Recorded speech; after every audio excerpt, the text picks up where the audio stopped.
최근에 그 입양아인 정인이 학대 사망 사건이 온 국민의 공분을 자아내고 있습니다.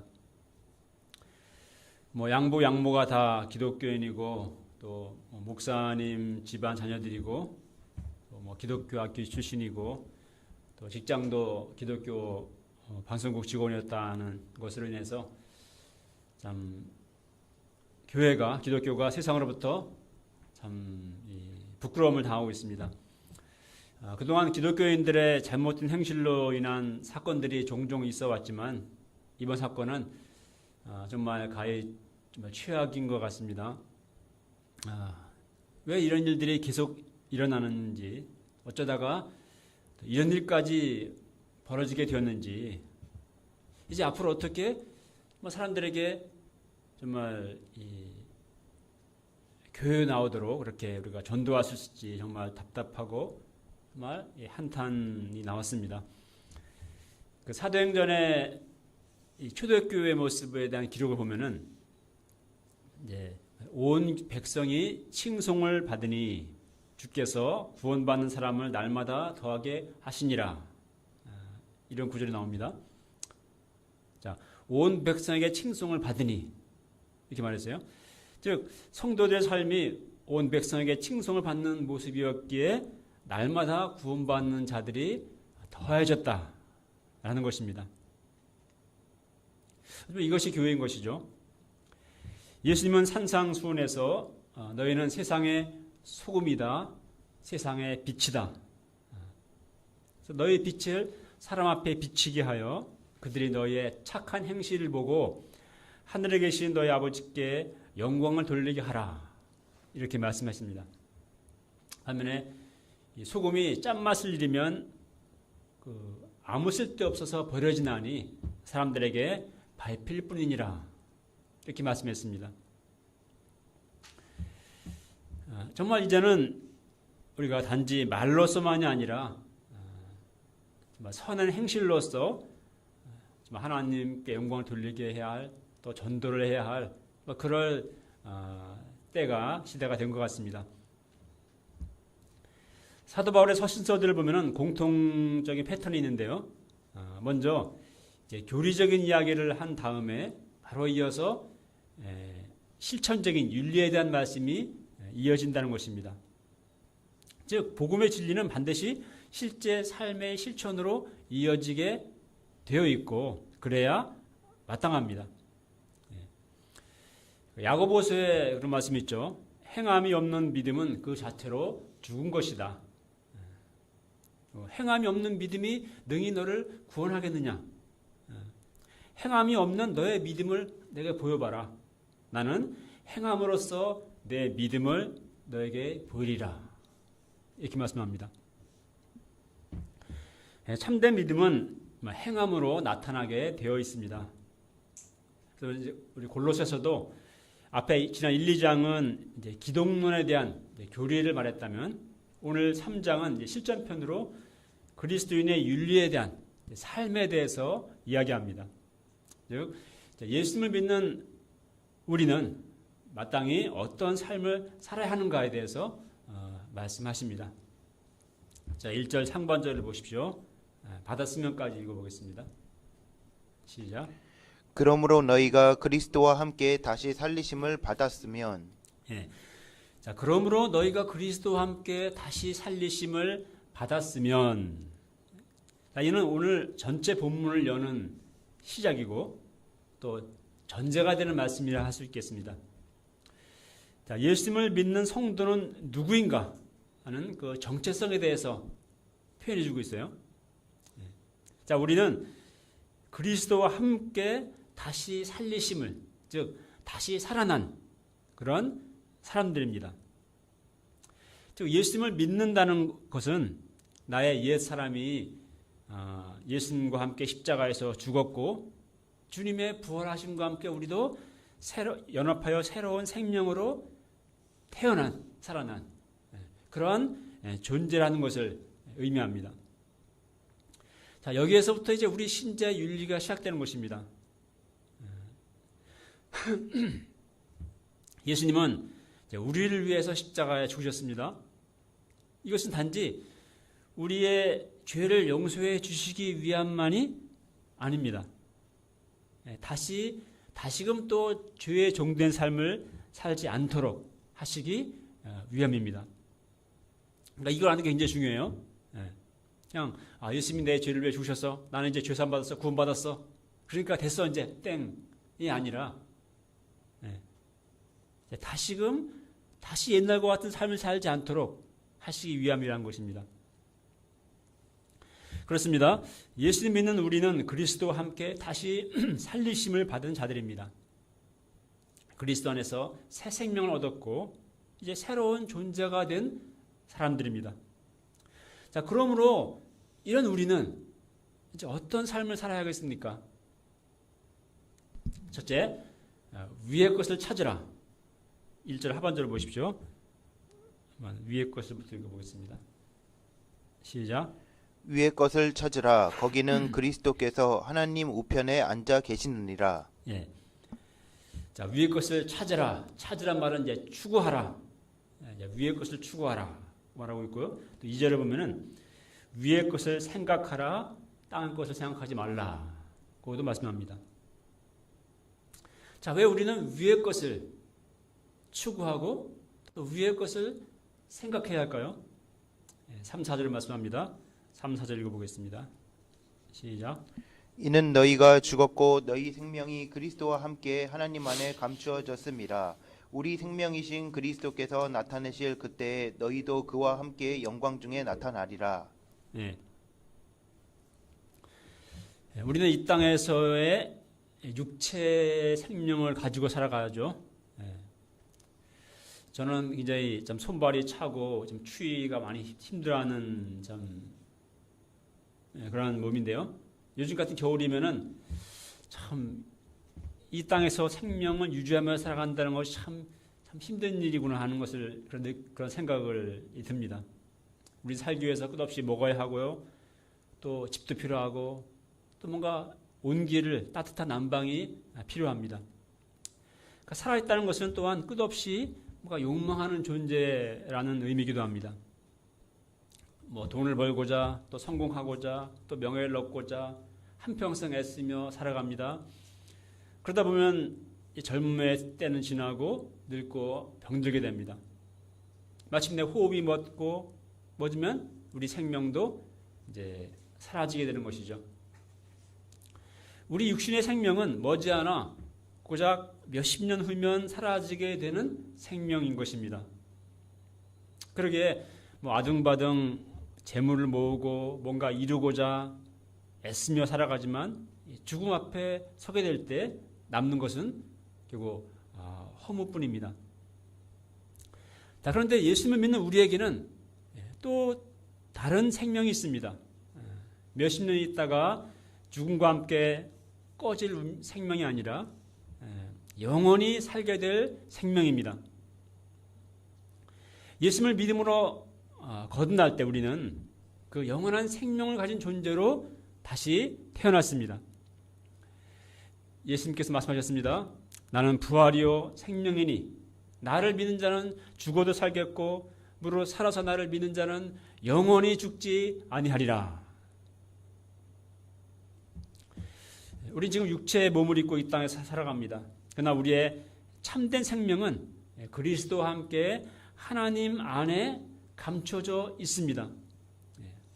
우리 생명이신 그리스도께서 다시 세상에 오신 그날 우리는 그 영원한 부활의 생명으로 주님과 함께 영광 중에 나타나게 될 것입니다. 다시는 사망이 없고 애통하는 것이나 곡하는 것이나 아픈 것이 없는 새 하늘과 새 땅에서 주님과 함께 영원히 살게 될 것입니다. 제가 군대 있을 때 군생활이 내 인생의 전부라고 생각하고 살지 않았습니다. 물론 군생활 열심히 하는 것도 중요했지만 그러나 늘 그 제대 후에 내 인생을 생각했어요. 왜냐하면 이 군생활은 얼마 있으면 곧 끝나고 그 이후에 제대 후에 나의 진짜 삶이 시작된다는 것을 알았기 때문이죠. 우리 인생도 그런 것입니다. 물론 내세만을 바라보는 현실 도피적인 삶을 살라고 하는 것이 말이 아닙니다. 예수님을 믿는 우리는 어떤 존재인지를 알아야 한다는 것입니다. 이 땅의 것들에만 오직 우리의 소망을 두고 육신의 조금 욕망을 쫓아 살아갈 존재가 아니라 우리는 하늘의 백성으로서의 정체성과 소망을 가지고 사는 자들이 되어야 한다는 것입니다. 둘째, 땅에 있는 지체를 죽여야 합니다. 5절 6절을 보겠습니다. 시작. 그러므로 땅에 있는 지체를 죽이라. 곧 음란과 부정과 사욕과 악한 정욕과 탐심이니 탐심은 우상 숭배니라. 이것들로 말미암아 하나님의 진노가 임하느니라. 예. 자, 예수님을 믿음으로 새 생명을 얻은 우리지만 여전히 아직 우리 육신의 몸을 입고 있습니다. 즉 영혼의 구원을 받았지만 몸의 구원의 날은 아직 오지 않았습니다. 여전히 우리 속에는 음란, 더러움, 정욕, 탐심이 살아서 꿈틀댑니다. 솟아납니다. 그러니까 우리는 이런 것들을 죽여야 한다는 것이에요. 죽이려는 것입니다. 자, 예수님을 믿고 새 생명으로 태어났는데 살아났다는데 그 삶이 이전과 똑같이 음란, 정욕, 탐심 이런 걸 쫓아서만 살아가는 그러한 모습이라면은 그럼 우리가 얻은 그 새 삶이란 것이 무슨 의미가 있겠습니까? 하나님의 아들의 십자가의 죽으심이 단지 그것만을 위한 것이겠습니까? 비유하자면은 감옥에 간 사람을 범죄 저지를 감옥에 간 사람을 비싼 값을 치르고 꺼내줬는데 다시금 똑같이 옛날과 같은 삶을 또 살아간다면은 그럼 그를 위해 비싼 대가를 치르는 것이 별로 의미가 없는 것이죠. 헛된 것이 되어버리는 것입니다. 즉 새 생명을 얻은 자가 되었다면 우리는 새 삶을 살아야 합니다. 그러므로 우리는 내 안에 있는 음란과 더러움과 정욕, 탐심을 죽이는 그런 영적인 거룩함이 청승을 이뤄가는 영적인 투쟁을 해야 합니다. 그렇지 않으면 이런 것들로 인해서 하나님의 진노가 임하게 되기 때문입니다. 바울은 특히 탐심은 이제 우상숭배라고 말합니다. 그래서 우리가 무엇을 탐하게 될 때 그것은 우리의 우상이 됩니다. 정말 그걸 가지면 정말 행복할 것 같고 정말 늘 마음이 그것에 가 있고 그것을 추구하죠. 가장 큰 탐심은 무엇보다 뭐니 해도 돈에 대한 것일 것입니다. 오늘날 돈은 우상입니다. 근데 세상에 일어나는 대부분의 악들, 범죄, 거짓, 사기, 부정, 불법 이 모든 악들이 다 따져보면은 다 돈에 대한 탐심 때문에 일어나는 것들이에요.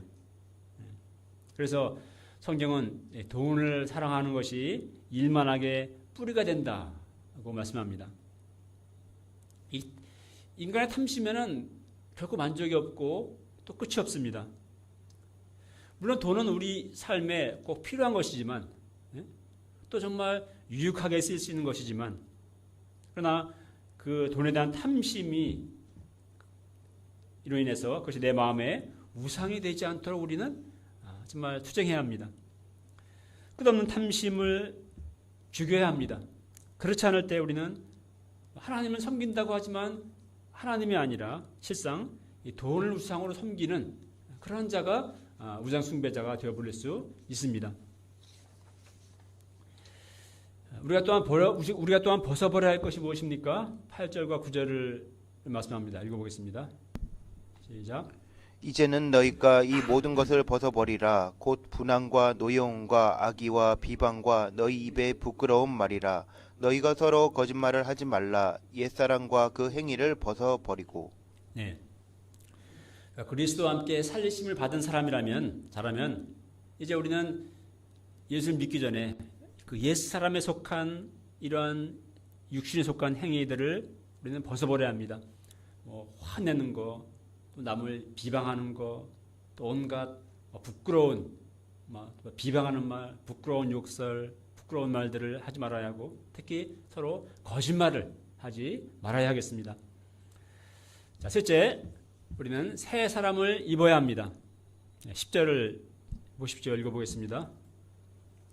시작. 새 사람을 입었으니 이는 자기를 창조하신 이의 형상을 따라 지식에까지 새롭게 하심을 입은 자니라. 예. 자, 그리스도와 함께 다시 살리심을 입은 우리는 이제 새 사람을 입어야 합니다. 새 사람을. 자, 어떤 새 사람이죠? 뭐 무조건 새 사람이 아니라 어떤 새 사람인가가 중요하죠. 우리를 창조하시니 그러니까 하나님의 형상을 따라 새 사람을 입어야 합니다. 자, 본래 인간은 하나님의 형상을 따라 창조된 존재였습니다. 그러나 범죄하고 타락함으로 인해서 하나님의 형상을 잃었고 우리는 죄로 부패한 존재가 되었습니다. 예수 그리스도 안에서 우리를 구원하시고 새 생명을 주신 하나님의 뜻은 이제 타락한 우리가 하나님 형상을 따라 새롭게 하심을 입은 새 사람으로 빚어져가는 삶을 사는 자가 되는 것입니다.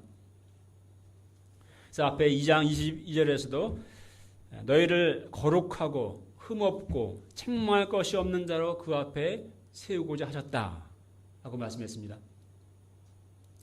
우리 사도 베드로는 그렇게 말했죠. 정욕 때문에 부패하는 사람이 되는 것이 아니라 신의 성품에 참여하는 사람이 되게 하셨다. 신의 성품에 하나님의 성품에 참여하는 자가 되게 하셨다는 것입니다. 그렇습니다. 이것이 바로 우리를 구원하신 하나님의 뜻이고 하나님의 소망입니다. 우리가 입어야 할 새 사람의 모습은 구체적으로 어떤 것일까요? 12절로 14절은 말씀합니다. 읽어보겠습니다. 시작. 그러므로 너희는 하나님이 택하사 거룩하고 사랑받는 자처럼 긍휼과 자비와 겸손과 온유와 오래 참음을 옷 입고 누가 너희에게 불만이 있거든 서로 용납하여 피차 용서하되 주께서 너희를 용서하신 것 같이 너희도 그리하고 이 모든 것 위에 사랑을 더하라. 이는 온전하게 매는 띠니라. 예. 예수를 믿는 우리는 하나님의 택하사 사랑을 받는 자입니다. 바로 그렇게 말하죠. 그러므로 너희는 하나님의 택하사 거룩하고 사랑받는 자처럼 이렇게 말합니다. 자, 우리가 정말 이런 자 다워야 하지 않겠습니까? 하나님이 택하신 또 하나님이 거룩하게 하신 구별하신 하나님이 사랑하시는 그런 자처럼 하나님을 닮은 모습을 가져야 하지 않겠습니까? 세상에 하나님을 모르는 그런 불신자들과 좀 달라야 하지 않겠습니까? 그런데 이 믿지 않는 사람들보다도 더 못한 모습들로 인해서 세상의 지탄을 받는다면 정말 이것은 안타까운 일이죠. 우리는 하나님의 택하신 하나님의 사랑받는 자처럼 답게 정말 하나님의 형품인 긍휼하고 또 자비, 또 겸손, 또 온유함, 또 오래 참음을 옷 입어야겠습니다. 서로 불만이 있을지라도 서로 용납하고 또 용서해야겠습니다. 주님이 그렇게 우리를 용서하셨기 때문입니다. 15절을 보십시오. 읽겠습니다. 시작. 그리스도의 평강이 너희 마음을 주장하게 하라. 너희는 평강을 위하여 한 몸으로 부르심을 받았나니 너희는 또한 감사하는 자가 되라. 세 번째 성경에 이렇게 되어 있습니다. 현대 성경에 그리스도의 평화가 여러분의 마음을 지배하게 하십시오.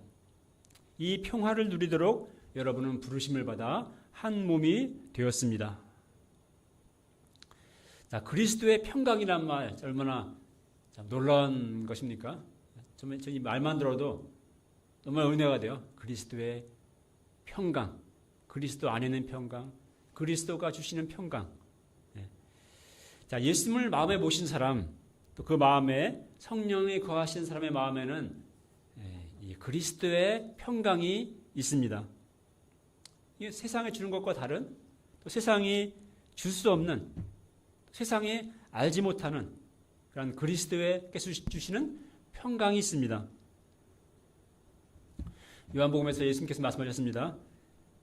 너희에게 평안을 끼치노니 곧 나의 평안을 너희에게 주노라. 내가 너희에게 주는 것은 세상에 주는 것과 같지 아니하니라. 사람들은 평안을 얻고 싶어합니다. 그래서 조용한 카페, 커피, 또 잔잔한 음악 속에 평안을 얻고자 합니다. 그러나 엄마가 없는 아이의 마음에 평안이 없듯이 하나님이 없는, 하나님을 떠난 인간의 마음에는 본질적인 불안이 있고 또 두려움이 있고 정말 참된 평안이 없습니다. 오직 그리스도 안에, 성령 안에 참 평강이 있습니다. 사도 바울은 로마서에서 말씀했습니다. 하나님 나라는 성령 안에서 의와 평강과 희락이라. 사도 바울은 그걸 누렸고 우리도 주님 안에서 이 평강을 누립니다. 그러나 만약 우리가 음란, 탐심, 분노, 악의, 비방, 거짓말, 용서치 않는 마음 이런 가운데 우리 마음이 시끄럽다면은 우리는 그 평강을 잃어버릴 것입니다. 또 이렇게 서로 용서치 않고 미워하고 다투고 한다면은 우리 가운데 우리는 평강을 잃어버릴 것입니다. 이사야 48장 22절에서 말씀했습니다. 여호와께서 말씀하시되 악인에게는 평강이 없다 하였느니라. 그리스도의 평강이 우리 마음을 다스리게 해야겠습니다. 우리는 이 평강을 누리도록 한 몸으로 부르심을 받은 자들입니다. 우리 또한 감사하는 자가 되어야 한다고 말합니다. 우리 골로새서에 보면 이제 감사란 말이 많이 나오고 있죠. 1장에서도 우리로 하여금 빛 가운데 성도의 기업의 부분을 얻게 합당하게 하신 아버지께 감사하라 이렇게 말씀했고요. 또 2장에서도 그 안에 뿌리를 박으며 믿음에 굳게 서서 감사함을 넘치게 하라 이런 말씀도 배웠습니다. 오늘 3장에서도 15, 16, 17절에 연속해서 감사라는 말이 나옵니다. 16절에 보면은 감사하는 마음으로 하나님을 찬양하고 이렇게 말하고 있고요. 또 17절에서도 주 예수의 이름을 힘입어 아버지 하나님께 감사하라고 말합니다. 물론 우리의 현실은 힘들죠. 현실이 힘들고 어렵고 또 내 뜻대로 되지 않는 일들도 많습니다. 또 염려와 근심도 많이 있습니다. 그러나 그리스도 안에서 하나님이 나에게 주신 구원과 또 영원한 하나님 나라와 하늘에 속한 신령한 은혜들을 생각할 때 우리는 하나님 아버지께 감사할 수 있습니다. 감사보다 하나님 더 기쁘시게 하는 것은 없습니다. 우리 모두 하나님 아버지께 감사하는 자들이 되어야 하겠습니다. 넷째, 그리스도의 말씀이 우리 속에 풍성하게 거하게 해야 합니다. 우리가 앞에서 말한 것처럼 이 세 사람의 삶을 살려면 어떻게 해야 될까요? 무엇이 가장 중요할까요? 16절을 읽어보겠습니다. 시작. 그리스도의 말씀이 너희 속에 풍성히 거하여 모든 지혜로 피차 가르치며 권면하고 시와 찬송과 신령한 노래를 부르며 감사하는 마음으로 하나님을 찬양하고. 새 사람을 입는다는 것이 내가 새 사람을 입어야지. 내가 이제 내가 탐심을 갖지 말아야지. 내가 음란하지 말아야지. 내가 거짓말하지 말아야지. 이게 내가 결심한다고 되는 것이 아니죠. 또 인간적인 노력한다고 되는 것도 아닙니다. 오직 그리스도의 말씀이 내 안에 풍성히 거할 때 우리는 새 사람을 입을 수 있습니다. 그리스도의 말씀에는 생명력이 있고 또 우리의 나의 삶을 또 변화시키는 그 능력이 있습니다. 말씀이 내 속에 풍성히 거하려면 어떻게 해야 할까요? 말씀을 많이 내 마음 가운데 들어야겠죠, 그죠? 예. 말씀을 듣지도 않는데 내 쪽에 말씀이 풍성할 수가 없죠. 우리 지난 송년 메시지 때 말씀처럼 시편 1편 말씀처럼 여호와의 말씀을 즐거워하여 주야로 그것을 묵상하는 삶을 산다면 우리 속에 그리스도의 말씀이 풍성하게 거하게 될 것입니다. 모든 지혜로 피차 가르치며 권면하라고 바로 말합니다. 말씀을 혼자 묵상할 때도 참 은혜를 받지만 말씀을 함께 공부하며 또 서로 배우고 깨닫는 바를 이야기할 때 나눌 때 말씀의 은혜가 더 풍성해짐을 우리는 경험합니다. 또 소감 또 양식을 발표하며 각자 말씀의 묵상 은혜를 받은 은혜를 나눌 때 또 그리스도의 말씀이 우리 안에 풍성하게 임하게 되는 것을 우리는 경험합니다. 근데 언제부턴가 이런 참 말씀의 교제들이 많이 사라져가고 있음이 좀 안타깝습니다. 예수님은 너희가 헤아리는 그 헤아림으로 헤아림을 받을 것이다. 그 말씀했습니다. 그리고 말씀 공부를 할 때든 뭐 양식 말씀 먹을 때든 내가 그 말씀에 드리는 내 마음 자세, 내 마음을 드리는 만큼 우리도 은혜도 임합니다. 정말 그렇습니다. 말씀 공부할 때도 문제를 미리 정말 정성껏 마음 들여 풀다 보면은 그 문제를 푸는 가운데서 내 마음에 말씀의 은혜가 이미 절반이 임합니다. 반면에 그냥 뭐 다 대충 아는 건데 하면서 그냥 전혀 보지 않고 그냥 온다면은 그러면 정말 말씀에 깊이 집중하기 힘들고 말씀의 은혜 받기가 어려울 것입니다. 눈으로 보기만 하는 것보다 소리내 읽는 것이 낫고 또 손으로 쓰는 것이 더 낫고요. 또 암송하는 것이 훨씬 낫습니다. 우리가 주님 말씀에 나의 마음과 시간을 더 많이 드리는 만큼 그 그리스도의 말씀이 우리 속에 더 풍성히 임하게 될 것입니다. 결론입니다. 우리는 그리스도와 함께 다시 살리심을 받았으니 우리가 땅의 것만 생각하는 자가 아니라 위의 것을 찾으며 또 위의 것을 생각하는 자들이 되어야 하겠습니다. 땅에 속한 지체를 죽이고 옛사람과 행위를 벗어버리고 하나님의 형상을 본받아 새 사람을 입어가는 그런 삶을 살아야 하겠습니다. 2021년 새해 그리스도의 말씀이 우리 속에 풍성히 거하여 피차 가르치고 또 권면하며 또 신령한 노래를 부르며 하나님께 감사하는 그런 우리의 삶, 우리 안양 UBF 교회 공동체가 될 수 있기를 기도합니다. 유절 읽겠습니다.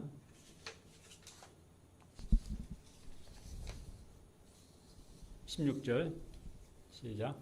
그리스도의 말씀이 너희 속에 풍성히 거하여 모든 지혜로 피차 가르치며 권면하고 시와 찬송과 신령한 노래를 부르며 감사하는 마음으로 하나님을 찬양하고